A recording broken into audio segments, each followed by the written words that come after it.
Bring in show music, please. Hi, I'm CNBC producer Katie Kramer. Today on Squawk Pod, a return to Washington by Saudi Crown Prince Mohammed bin Salman. We talk about it all the time, Khashoggi. Yep. This is where we are now, full circle. Retired four-star General David Petraeus on the diplomatic stakes. It's a very significant visit. There are a lot of deliverables, and I think it will be, again, something that they will definitely celebrate this evening properly. The complicated web of connections to the late sex offender Jeffrey Epstein puts political pressure on the president. There's no allegations of any wrongdoing yet. Maybe there's something in these files that haven't come out. And causes a former Treasury Secretary to step back from public life. There's not an allegation. There's emails that are more than unattractive. Our Emily Wilkins on congressional Republicans' new pitch to lower health care costs. If you are someone who has a high medical cost, a health savings account, it's great for the initial chunk, but eventually there is a giant bill that is coming. Plus, Wall Street's favorite mentalist, Oz Pearlman, reads our minds. When I go 1, 2, and 3, say the letter you picked. 1, 2, 3. G. No. That was weird. And the results are stunning. I can't do it anymore. It's Tuesday, November 18th, 2025. Squawk Pod begins right now. Stand Anders by in 3, 2, 1. Cue Anders. Good morning. Welcome to Squawk Box right here on CNBC. We're live at the NASDAQ market site in Times Square. I'm Andrew Ross Sorkin along with Joe Kernen. Becky is off today. The U.S. Department of Labor's website appears to have been updated overnight, revealing jobless claims data that has been delayed by the government shutdown. It says initial jobless claims totaled 232,000 in the week ended October 18th. Continuing claims came in at 1.96 million, up slightly from 1.95 million in the prior week, Joe. It's been a while. We talk about it all the time, Khashoggi. Yep. This is where we are now, full circle. President Trump's going to meet with Saudi Arabia's Crown Prince, Mohammed bin Salman, today in Washington, D.C. Leaders are expected to talk about strengthening defense, trade and technology ties, as well as AI and nuclear energy. Ahead of the meeting, the president said he planned to approve the sale of Lockheed Martin's F-35 fighter jets to Saudi Arabia, and that could potentially alter the military balance in the Middle East. The U.S.-Saudi Investment Forum is scheduled for tomorrow. Punchbowl's Jake Sherman says a dinner that President Trump is holding for the Crown Prince is expected to include Tiger Woods and Elon Musk, among other guests. I don't know what the relationship is there. One's a gazillionaire and a genius. The other one is one of the greatest golfers of all time. Yep. But who I believe is dating one of President Trump's son's ex-wives. So it's all very strange, and they're all friends, and they have dinner. And I don't know if I'm current on that, but that was happening. This has bin Salman's first visit to the U.S. since 2018, when Saudi agents killed Jamal Khashoggi, the journalist, in a Saudi consulate in Turkey. And you see stuff. People get up in arms on Twitter, obviously. There's still some hangover from all the way back to September 11th. So many of the hijackers we have a long, complex history with Saudi Arabia. We've long talked about so since 2018, what is the penalty? Do you think about it in the context of a penalty box? Don't you? Well, and is there a duration to that penalty box? We're going to talk about Larry Summers in just a moment. Are you canceled forever? What is the appropriate thing? And are there different measures for different people, for different offenses? Because there are economic concerns. We've actually, in the past when we've talked about this, I've said that things are gray. You are more black and white about a lot of things. And there are countries that do things that there's no way we understand or would ever tolerate things like that. And a lot, not just in the Middle East, China, Russia. By the way, I don't think... But if you're the king of a country, there was a time when kings could do whatever the hell they want. I think when they killed this guy, they didn't even think that they were, look at what Putin does in terms of his enemies. I mean, there are things that happen. We can't be naive. And we don't do can't business be with them. Not for a while. And yet apparently we do, because here they are. I'm saying we don't do business with Russia. No, but, well, we would. We would if economic things, and if Ukraine... This is the great complication. It is, but you're right about the penalty box. You know, if you misgender someone, I think you can be in a penalty box forever. There's no coming back from that.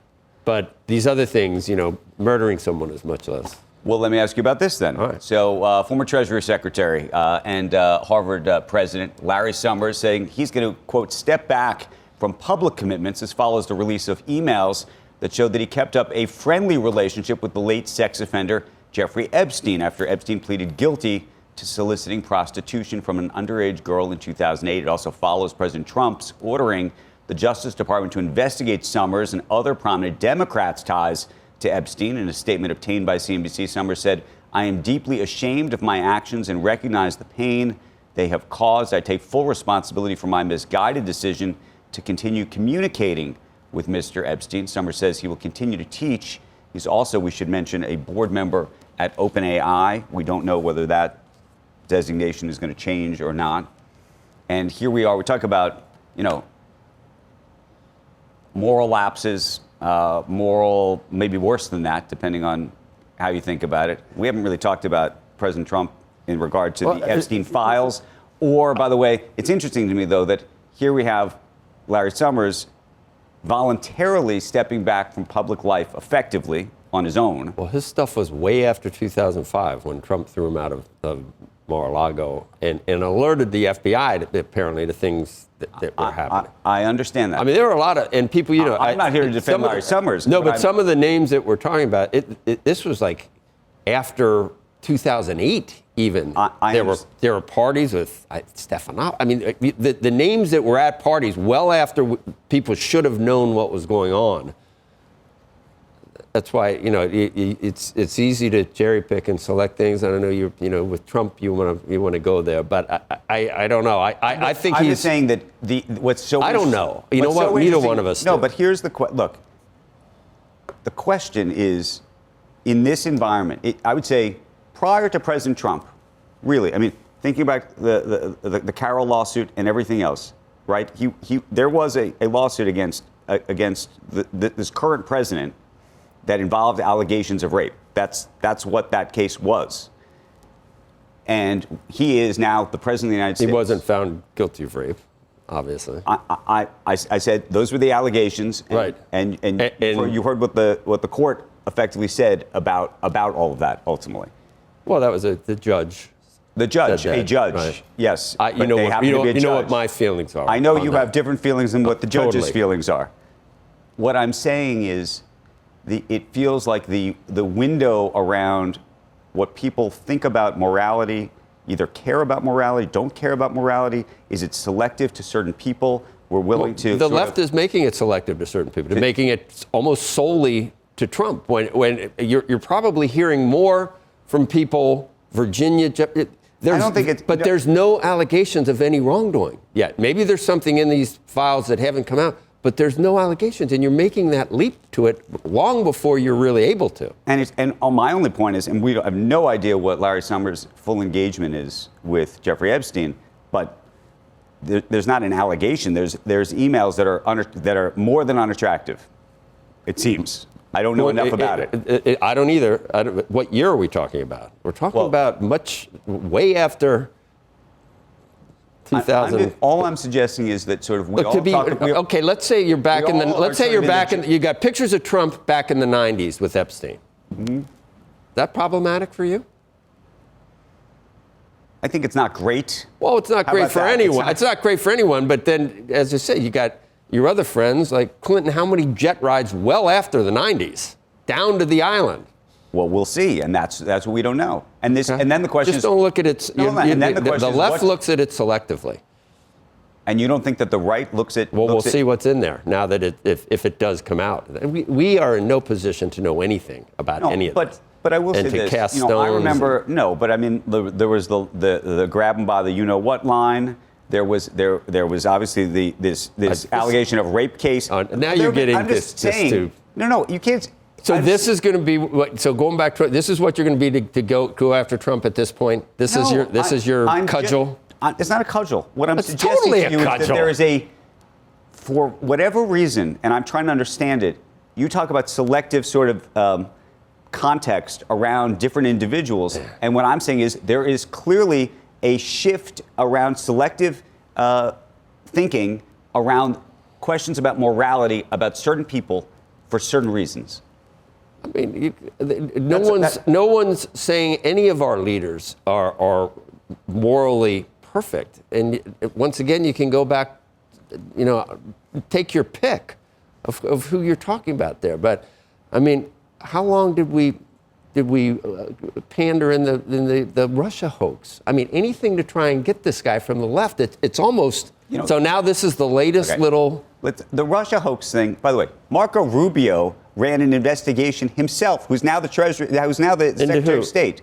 Marco Rubio into the if you go back, and read the quote unquote Russia hoax that you're talking about, and Marco Rubio was the person who led. Okay, fine. I don't know what that has to do with it. Well, but I'm just saying that when you know that somehow a political argument, it was at the time.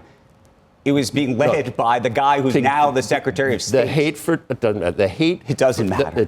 Why does it matter who he was? No, there was nothing there, Andrew. And the left, you would have thought there was Pulitzer Prizes were handed out for that. There was nothing. He was not a Russian agent from Putin. That was all conjured up by the prior administration and by Hillary Clinton. And I'm saying that a lot of those stories were written based on information. I mean, now that we're relitigating the past. Based on you've gone over now. You've gone on that involved Rubio. You've gone on the pink hats. You have thrown in E. Jean Carroll. We're having a conversation about. It's all been litigated, and 77 million people voted for him. Not you, but 77 million people did. No, and that's the point.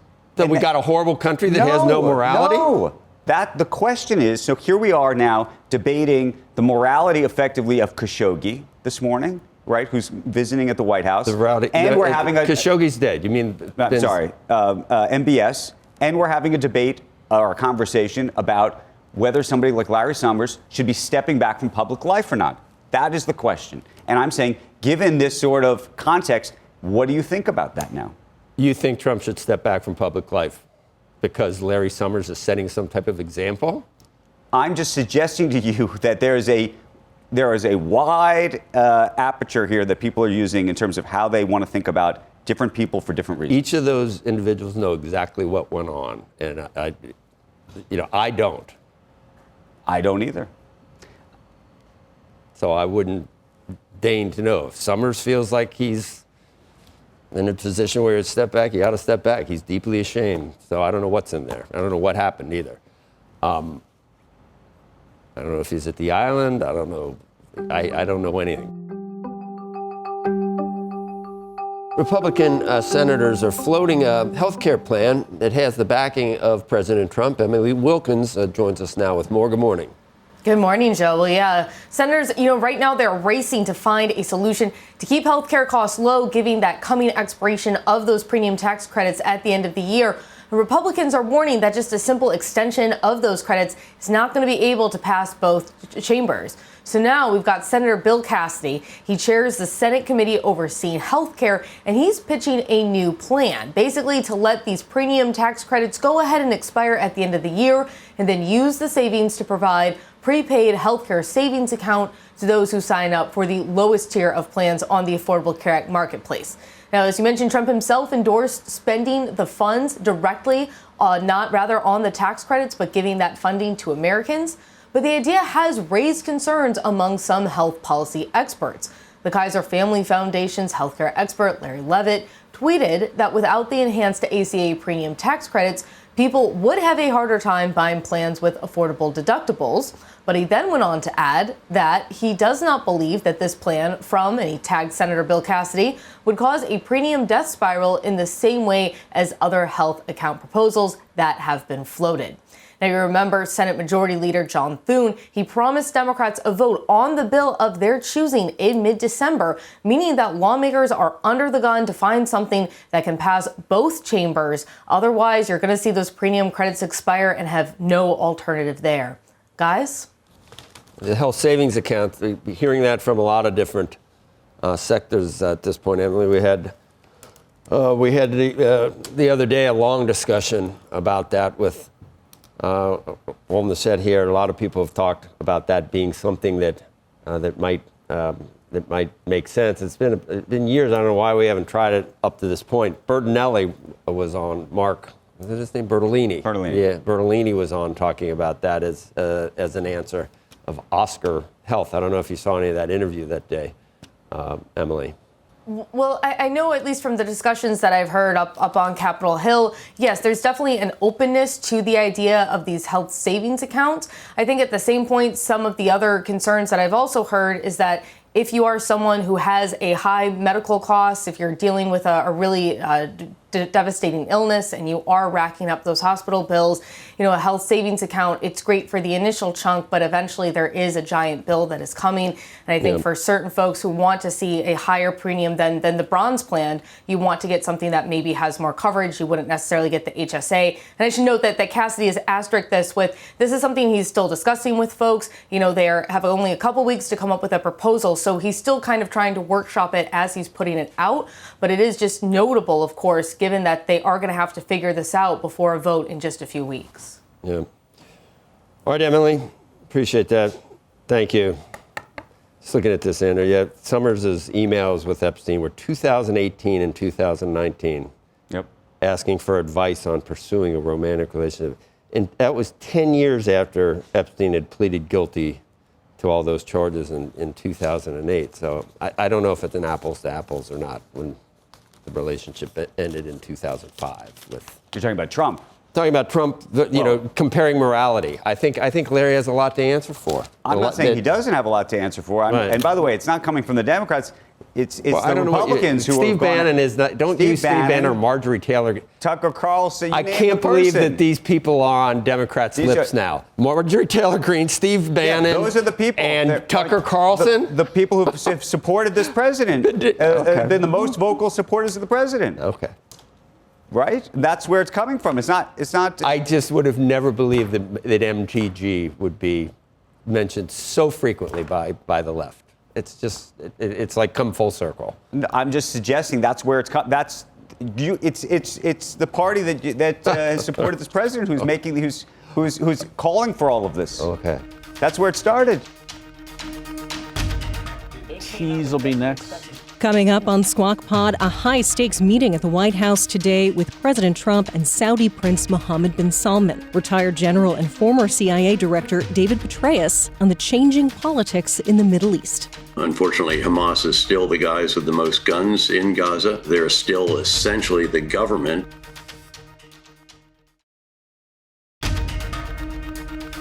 This is Squawk Pod.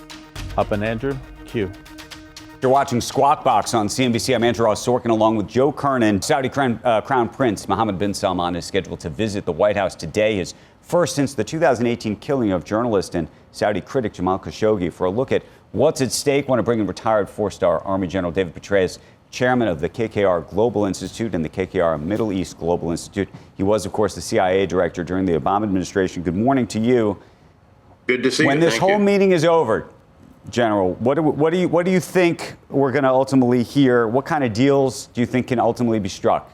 Well, first of all, President Trump is really approaching this as a state visit, of a head of state, even though the Crown Prince Mohammed bin Salman is the prime minister, a head of government. But that's a significant distinction. There will be an elaborate military arrival ceremony, Oval Office meeting, and then a black tie dinner for 125 or so people this evening. And this evening, I think they'll be celebrating an announcement of a U.S. sale of up to 48 F-35 stealth fighter bombers, which proved to be so effective, of course, in the hands of the Israelis and U.S. forces in the 12-day war against Iran. There will likely be the signing of a mutual defense pact, something like what President Trump did for Qatar after the Israeli strike on the Hamas leaders there. Discussion of the Saudis joining the Abraham Accords, although I think that's still premature because the Crown Prince will explain that there will have to be an ironclad path to Palestinian two-state solution. will also be undoubtedly a reaffirmation, if you will, or details on the $600 billion that the Crown Prince announced would be spent in the U.S. by the Saudis in a variety of different endeavors, and likely a civil nuclear agreement of some type to help the Saudis. So it's a very significant visit. There are a lot of deliverables, and I think it will be, again, something that they will definitely celebrate this evening properly.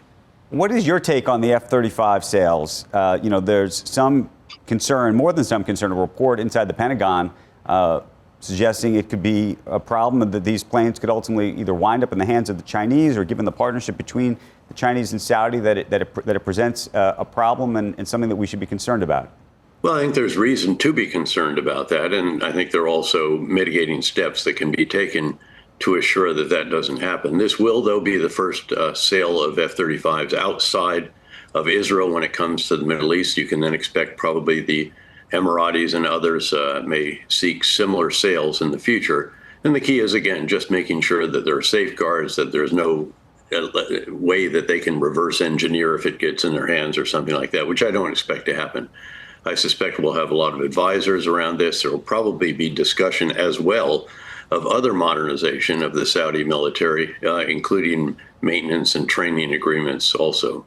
I doubt it's going to come up in conversation, but, here we are talking about MBS coming to the U.S. for a visit like this, the first since, and we keep saying since 2018, when he's alleged to have ordered the killing of Khashoggi. How should we think about that in this context? Well, there's obviously something that has no half-life, if you will. It's always going to be there. But at the end of the day, the previous president and now this president decided that we need to move on. You face the reality, the world the way it is, not necessarily the way you'd like it to be. Again, that is a half-life, General. And it does have a half-life. Well, it obviously gets a bit more dim in the rearview mirror as time goes. Right. I think you're arguing for. I see what you're saying, but you're kind of making the case for both. That in our mind, in the black and white world of what's right and what's wrong, it has no half-life. In the gray world of what we deal with, it obviously has a half-life. Sure. Yep. Right. I think I understood what you meant, but yeah. General, when you think about the relationship between Saudi and the U.S., and actually now let's play this out into what you think is going on in Israel right now, do you think that there's going to be a broader deal that's going to come out of this? There will probably be discussions about the way forward in Gaza. And of course, it's worth noting that the UN Security Council yesterday approved President Trump's plan for the way forward in Gaza. The challenge is the reality that there still has not been a mechanism described, designed, and so forth to disarm Hamas. That's the second phase of this agreement. President Trump deserves credit for the first phase, which got the exchange of the hostages from Hamas, live hostages, all to Israel. Gradually, the bodies of those who died in captivity are also making their way, and it's an exchange for thousands of Palestinian detainees in return.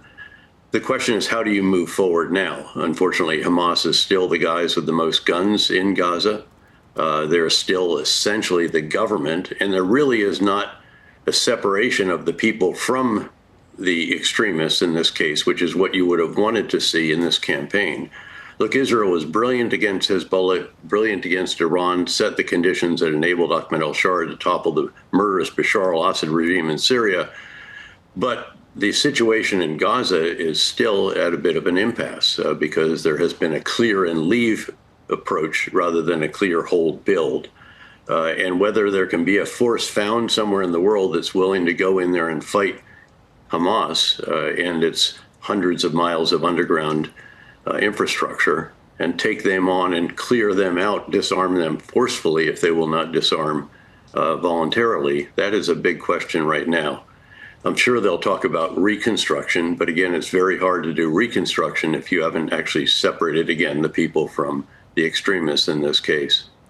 In general, while we have you here, Putin, I don't know, we've got sanctions, we've toughened up sanctions. Is there anything economically that will actually force him to make concessions or stand down, or do you just think he's just dead set on I don't know, reconstituting Mother Russia or the Soviet Union or something? Is anything ever going to work? Does he care if the economy goes to zero? Does he care what happens to Russia in that case? I think there is a way forward. I think that if the EU in its mid-December meeting can finally agree on how to essentially launder, how to take these frozen Russian reserves that are anywhere from $150 billion to $250 billion, that is equivalent, depending on who you talk to and which country they're in. If you can launder that through Euroclear bonds that you give to Ukraine, it would be an extraordinary shot in the arm for Ukraine. That's first to help Ukraine, and we should take other actions to help them defend better in the air against missiles and drones and so forth also. But then if you put further sanctions on the Russian economy, and now you're starting to see this, the 19th EU round was approved a few weeks ago. The U.S. has been sanctioning Rosneft and Lukoil, two of the big oil companies, and then a number of other companies in recent days. And then you go after those who enable the Russian economy. You go after those who are buying the gas and oil, do it in a thoughtful manner so you don't spike the oil market. That's doable. We did it back during the sanctions on Iran that led to the ultimate nuclear deal. And you go after, frankly, China, which is providing the vast quantity of chips and other components for the Russian military-industrial complex, noting that they are going to run out of the National Welfare Fund, the Russians are, next year, according to the Ukraine intelligence. So I think there is an opportunity to enable Ukraine to do better on the ground against the Russians in the air, and then above all, to crush the Russian war economy and those who enable it, those who buy and those who sell to Russia. And I think that could lead to a situation where Putin says, I actually can't continue this war. He's now taken somewhere around 1.15 million killed and wounded. And I think there could be a moment if you do all of this together, and I think the opportunity is there at this point in time. General, I want to thank you for joining us this morning, helping us through this, and we look forward to talking to you again very, very soon. Always good to talk to you, and great interview with David Remnick in the New Yorker in recent week. Oh, thank you. Appreciate that. Thanks. Next on Squawk Pod, stunned into silence. I don't know what to say anymore. I didn't want him to come in today. Joe and Andrew have a session with mentalist and magician Oz Pearlman when Squawk Pod returns.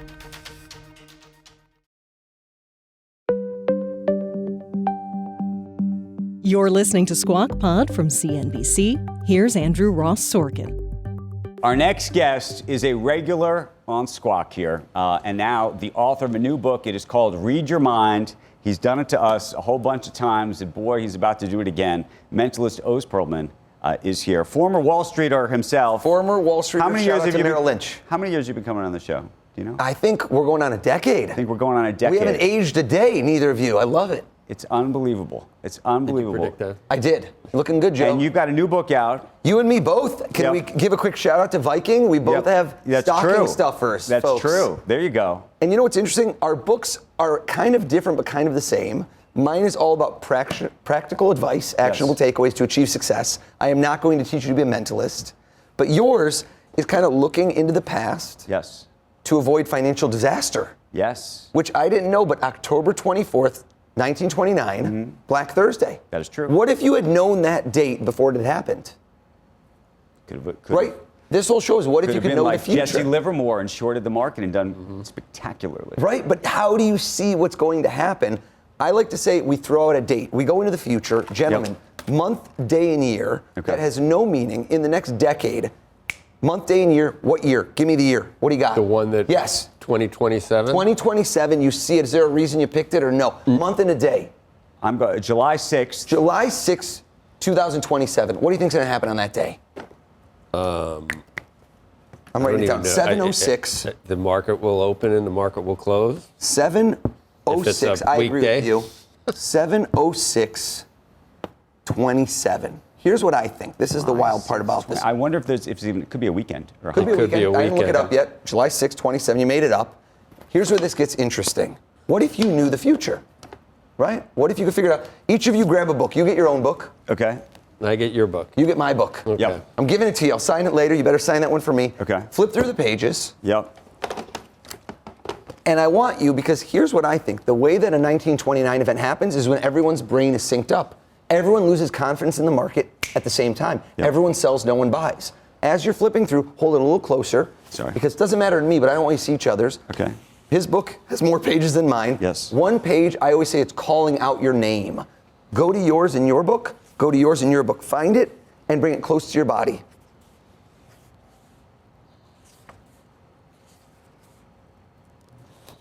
I like how Andrew just started reading his book. He goes, this is a great chapter right here. Yeah, I really like that one. Now, I always say the first and the last thing you do is what people remember. The first and the last. You'll go first. On your page, look at the first word right now. Joe, look at the first word on the page. Bam, and then close the book tight. You did it? Look at the last word on your page. Yep. You did it? Close the book. Here's where it gets wild. Each of you see your word in front of you.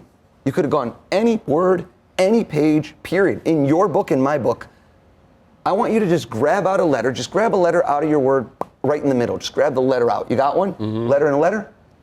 In the middle of the word? Middle. Okay. Because you did first and last, so now middle. Okay. Look at me, look at each other. This is where people's brains get aligned. I don't think you did a vowel, did you? I don't think you did a vowel either, did you? No. See, isn't that weird? Not that weird. On 3, 1, 2, and when I say 3 and point at you, I want you to just say the letter, not the whole word. But when I go 1, 2, and 3, say the letter you picked. 1, 2, 3. G. No. That was weird.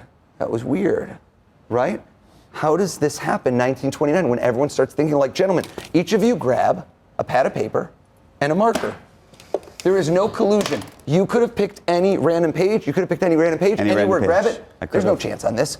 Hold it close to your body, gentlemen. I'm going to close my eyes, close to your body. Turn it sideways, landscape. And I do not want to see what words you're writing. Okay. And I want you each to write your word as big as you can, please, and hold it close to your body so you cannot see each other's, and definitely I can't either. I'm writing the word? Your word, yeah. The one with the G in the middle. Whatever you picked out of the whole book, yeah. Okay. Hold it close to each other. Hold close to my body. Yep. Ready? Yep. Can we get 3 shots? We can get all of us in the same time. Mm-hmm. On 3. 1, 2, and when I say 3 and point at you, I want you to turn your words around. 1, 2, and think about this. You picked any page, you picked any word. Both of you did this. 3, turn around. Legal. Is that correct? Legal. I can't do it anymore. I know. I'm going back in time trying to think of how. Every time. Joe, don't go back in time. Go forward in time. Because 1929, your book turned the world upside down financially. Is that right? Yeah. You each gave me any day, any month, any year, just on the spot. I'm about to turn your world upside down because when you turn this upside down, the word that I'm seeing.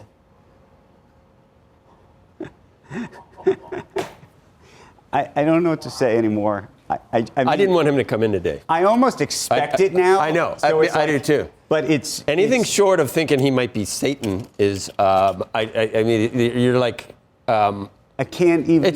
There's just no way. There's a logical explanation. Is there not? Either that, or I'm not ever going near a Ouija board. Pick it up right there. No, I'm not doing anything else. There it is. Pick it up. Buy the book. I'm not doing anything else. You said it yourself, Joe. Buy the book.